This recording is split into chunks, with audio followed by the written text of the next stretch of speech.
puro hearsay, puro kayo lang ang mga nakakaalam. O kaya tignan nyo, umaabot po, no? Sabi dito, lawmakers, overwhelming evidence led to anonymous probable cause vote. Kaya ilan? 55-0.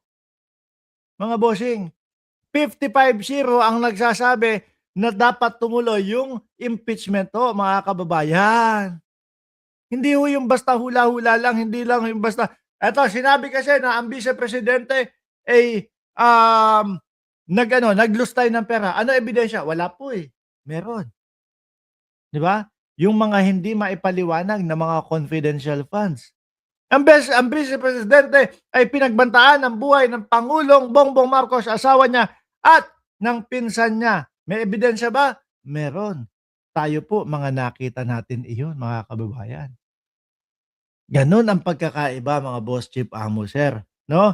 Nung estilo nila Leviste at estilo po dito sa mga nagpapa-impeach kay Vice Presidente. Sabi ni Dot Pintura, ang mapaghinala, iyon ay para sa gawa. Hindi, ako ho naniniwala na talagang pang-cover up lang ni Leviste itong mga ito, mga bossing chief amo, sir. Para hindi mapalsin yung 24 billion na pinapabayaran sa kanya. Na sobrahan sa gata si Solar Boy. Tingin ko nga. Sabi ni RR in the Philippines, chismoso din eh, no? Oh! Oh, ayan, no? Diba? Ngayon, ang problema at kinatatakot po ng mga DDS, mga bossing, ay magtuloy-tuloy na po ito sa Senado. Sabi nga doon sa balita baka 2 ano na lang daw po. Baka 2 linggo na lang daw po, mga kababayan, impeach na ang Vice Presidente. Impeach na ang Vice Presidente sa Kongreso. Ngayon, ito yung sinasabi ninyo. Ano po? Hagingan lang natin itong kay Rodante Marcoleta, mga bossing.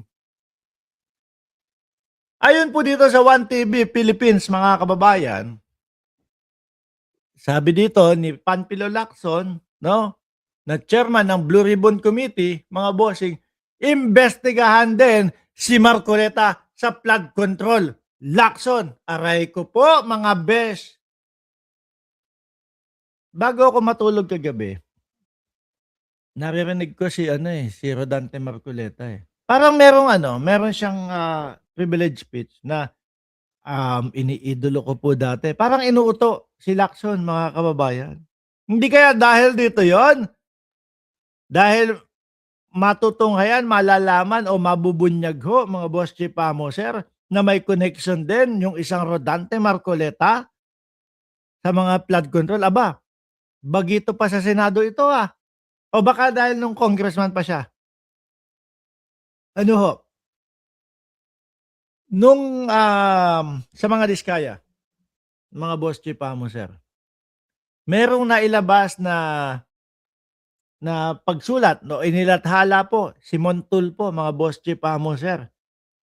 Nang sabi doon, di umano, balita ko, merong humihingi ng 1 billion pesos sa mga diskaya para ipagtanggol daw sila doon sa Senate Blue Ribbon Committee.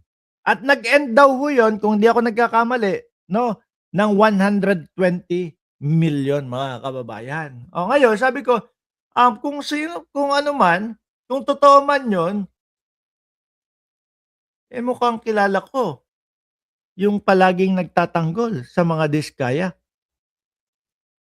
Napansin naman natin, nakita naman natin kung sino yung gustong-gusto magpalagay sa sa witness protection program sa mga diskaya. Although sila ang maituturing at talagang pinaka-mastermind kung titignan natin yung mga investigasyon.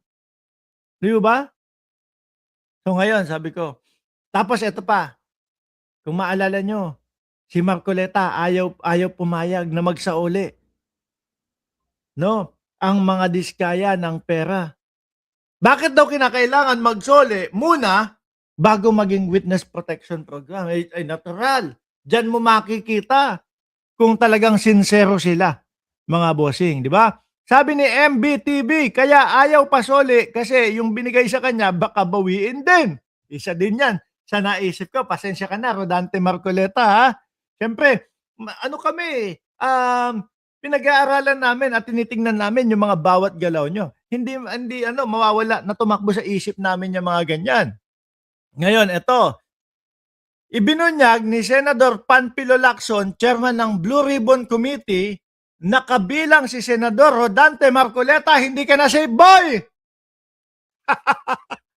Nakabilang si Senador Rodante Marcoleta sa mga inirekomendang imbestigahan ng komite kaugnay ng umano'y irregularidad sa mga flood control project.